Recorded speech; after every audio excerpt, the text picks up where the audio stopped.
শ্রবণকালে এরকম বাহু প্রচার করতে হয়। কৃষ্ণ নামের ধ্বনি দিতে হয়। এই যে সাধুগুরু বৈষ্ণবের বাজারে লেগেছে কালকে সকাল থেকে ভেঙে যাবে, কোথায় হাত তুলবেন?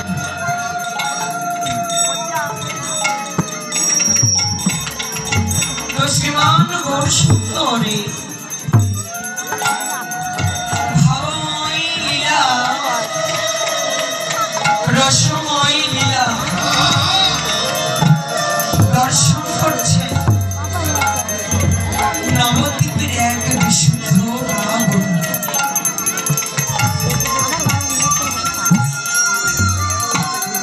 তিনি নবদ্বীপের সম্প্রদায় আছে বাবা, কতগুলো সম্প্রদায় সন্ধ্যা বেলায়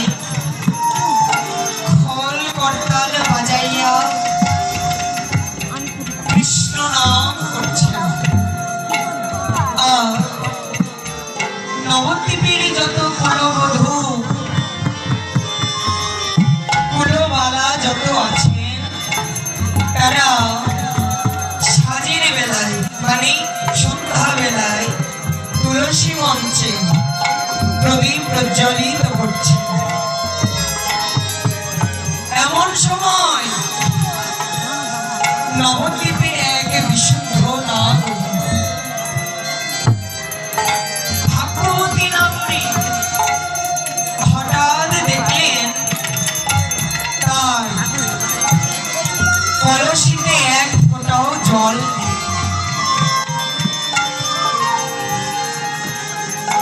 যেই না দেখলেন জল নেই,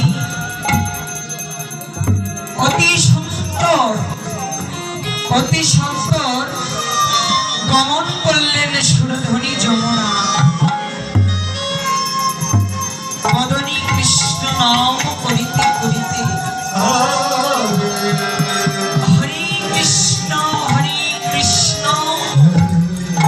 কৃষ্ণ কৃষ্ণ হরে হরে হরে রাম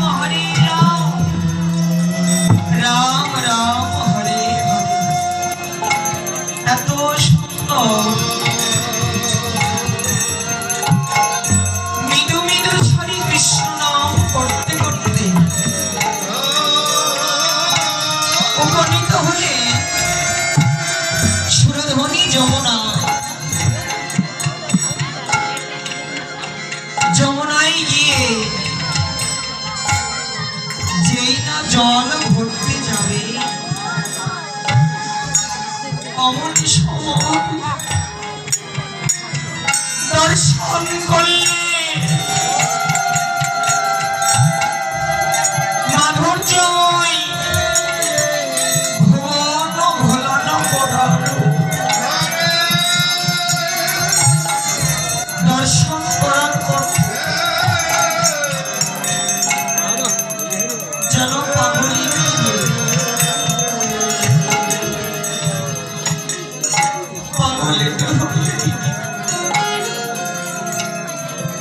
কাঁদতে লেগেছে। হায় হায় হায় কি হলো?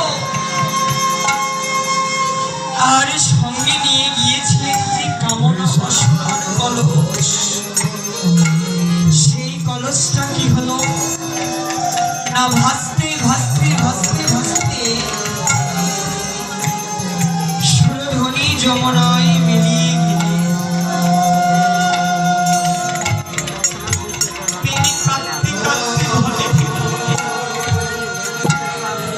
ঘরে ফিরে ঘরের এক কোণাতে বসে সেই রূপের চিন্তা করছে। এমন সময় নবদ্বীপে আর নাগরী আসছে। সেই নাগরীটা মনে মনে ভাবনা করলেন, নাগরী ও নাগরী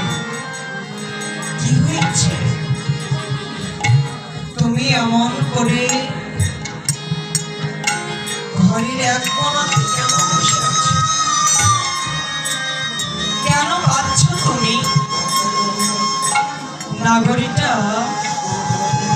মনে মনে ভাবনা করলেন, এত কিসের জ্ঞান হচ্ছে?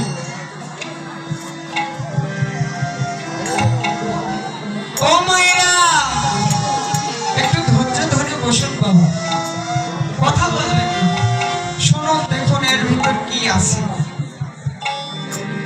তো যেই না গৌর রূপ দর্শন করে ঘরে ফিরলেন,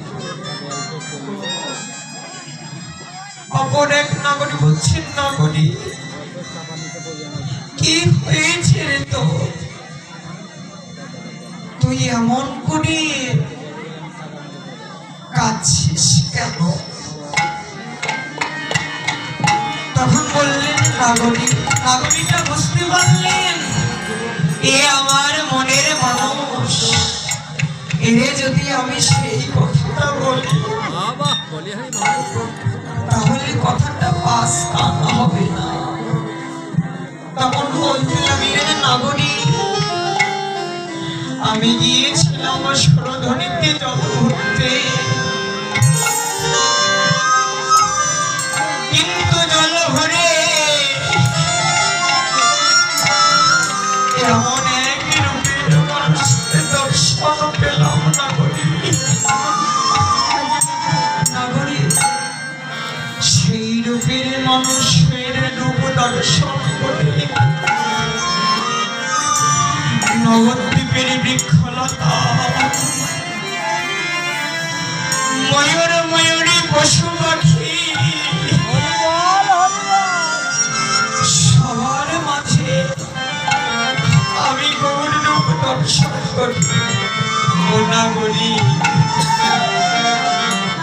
এতে আমার কি মনে হয় জানিস? ও নাগরী,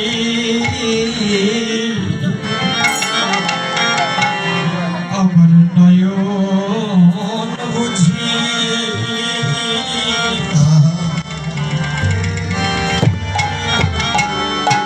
নয়ন বুঝি গো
শুধু গৌর রূপা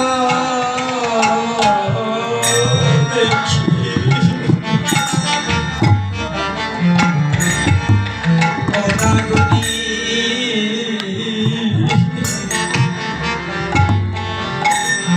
অনাগরি আমার নয়ন বুঝিয়া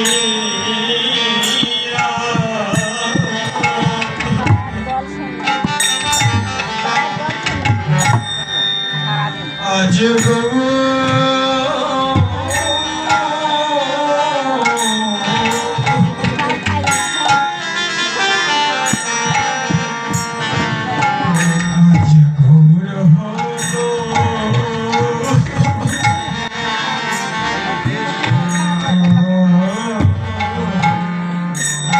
আমি যেদিকে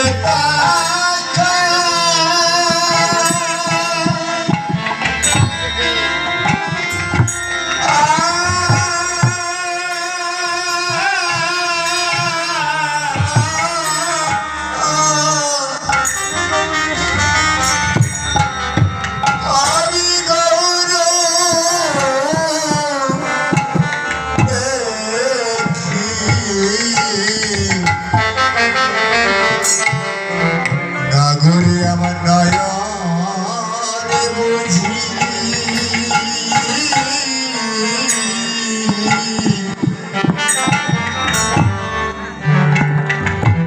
আমার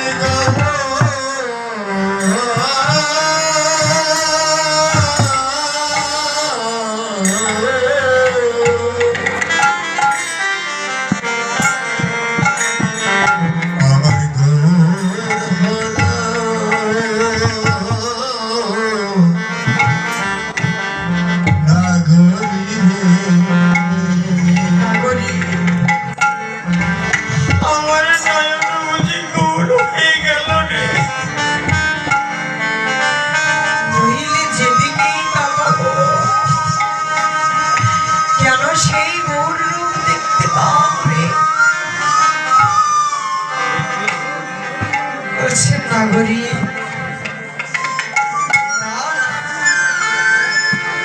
এ কথা তুমি বলো না কেন না তোমার নয়ন গৌর হয় নাই নাগরী তাহলে নয়ন গৌর হয় নাই তো কি হয়েছে বলছি তোমার নয়ন গৌর হয় নাই তোমার গৌর অনুগত প্রাণ হয়েছে কেননা নয়ন অঞ্জন হইয়া লাগিয়াছে পারা অঞ্জন কথার অর্থ কি বাবা অঞ্জন কথার অর্থ হচ্ছে কাজল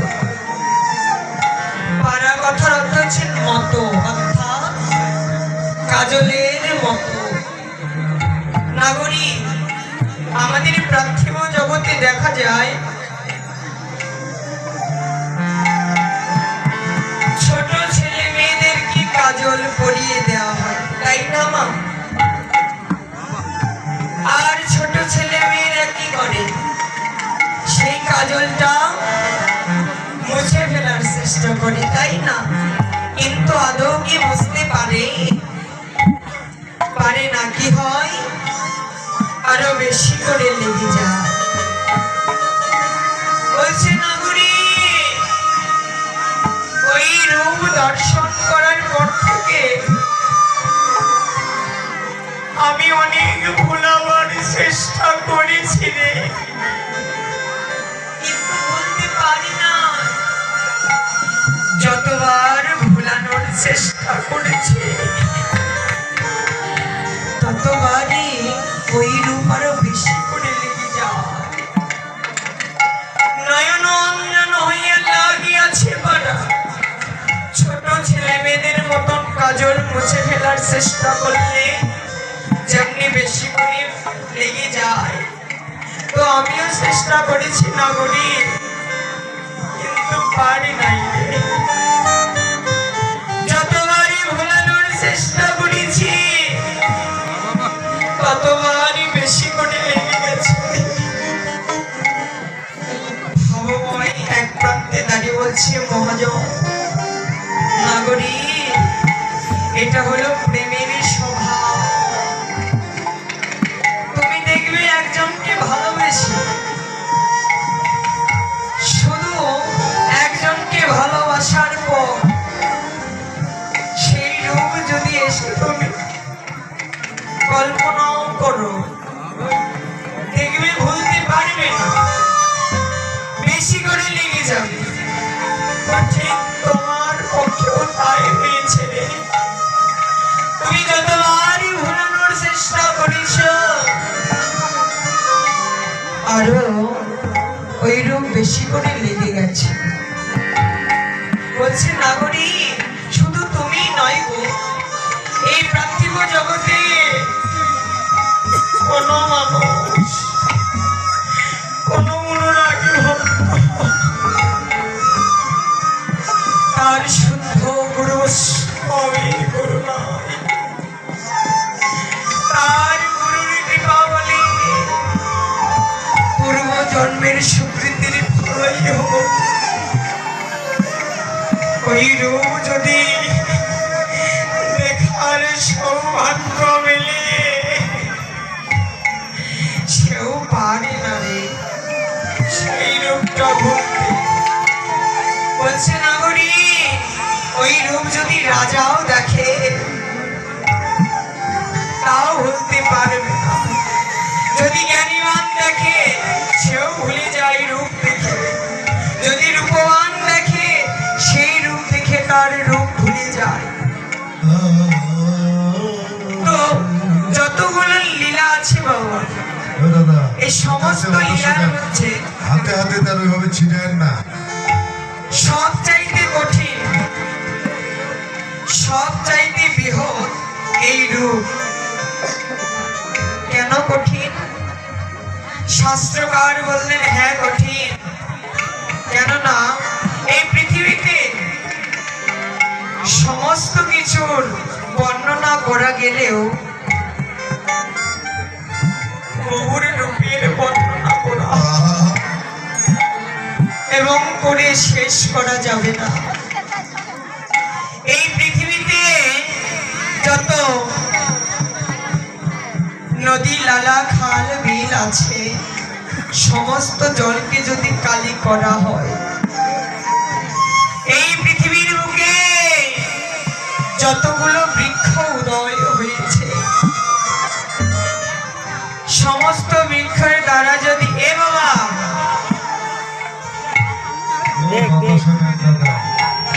সমস্ত বৃক্ষ এবং ডালপালাকে যদি কেটে কাগজ করা হয়,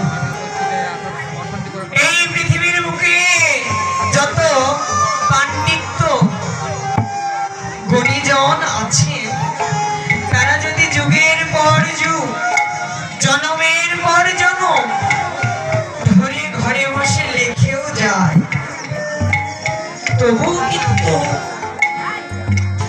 এই রূপ লিখে শেষ করতে পারবে না। এতই তার রূপ, হ্যাঁ এতই তার রূপ। বললেন রাজাও যদি এই রূপ দর্শন করে, তার রাজত্ব ভুলে যায়, তার রাজত্ব ভুলে যায়। যেমন তার ছোট্ট দৃষ্টান্ত, রূপ দেখেছিলেন গৌরের রূপ, নবীন সন্ন্যাসী, উড়িষ্যার রাজা প্রতাপ রুদ্র। নবীন সন্ন্যাসীর রূপ দর্শন করলে, দর্শন করার পর থেকে আর কিছু ভালো লাগে না। রাজ্য শাসনে মন নাই, খাওয়া দাওয়াতে মন নাই, সব সময় সেই রূপের চিন্তা, সব সময় সেই রূপের ভাবনাই তিনি করতে থাকে।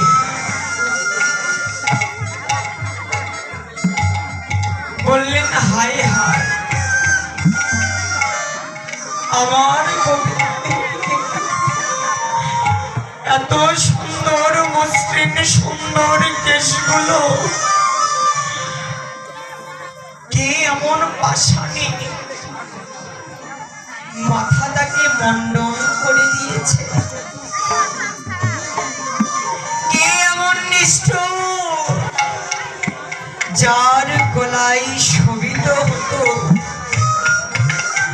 মণি মুক্তার মালা, সেই মণি মুক্তার মালা খুলে দিয়ে পরে দিয়েছে তুলসী কাষ্ঠের মালা। কে করলো এই কাজ? তার অঙ্গে শোভিত হতো রাজকীয় পোশাক, সেই পোশাকটা খুলে দিয়ে পরিয়ে দিয়েছে গেরুয়া পোশাক। কে এমন কাজ করলো? কে এমন নিষ্ঠুর যার হস্তে শোভিত হতো মোহন মুরলী, সেই মুরলী খুলে নিয়ে পরে দিয়েছে, হাতে দিয়েছে দণ্ডকুমণ্ড। কে এমন করলো কাজ? আর ভালো লাগে না, রাজ্য শাসনে মন নাই। তখন ভক্তদেরকে ডাকলেন, হে ভক্তগণ, তোমরা আমায় উপায় করে দাও, আমি কি করে সেই রূপের দর্শন পাবো, কি করে সেই গুলিজনার দর্শন পাবো। তখন ভক্তরা বলতে লাগলেন, দেখো ভগবানের যাই ভক্ত, গৌরীর যাই ভক্ত, করুণা হয় কেউ যদি ছোট কাজ করে তখন তার প্রতি একটু করুণা হয়, কিন্তু ভগবান তো কৃপা করতে চাই বাবা, ভগবান কৃপা করতে চাই ভক্তকে, কিন্তু করতে পারছে না কেন? কেননা তখনকার সন্ন্যাসীদের রাজকীয় শোভা দর্শন করা নিষেধ, সেজন্য তিনি কৃপা করতে পারছেন। এবার যেই না বললেন ছোট কাজ, বলছেন রাজা হয়ে কি এমন ছোট কাজ আছে? এমন সময় রথযাত্রা পায় আগত, তিনি একজন রাজা হয়ে সোনার ঝাড়ু নির্মাণ করাইয়ে রথযাত্রার আগে আগে রাজকীয় পোশাক পরিধান করে রাস্তা ঝাড় দিতে লাগলেন। প্রভু আছে আর প্রভু দূরে দাঁড়িয়ে থাকতে পারলেন না, এসে সেই রাজার সঙ্গে আলিঙ্গন করলেন। বলছে দেখো শুধু রাজা নয়, ওই রূপ যদি গুণীজনা দেখে তাও স্থির থাকতে পারবেন না, কেননা ওই রূপ যারে লেগেছে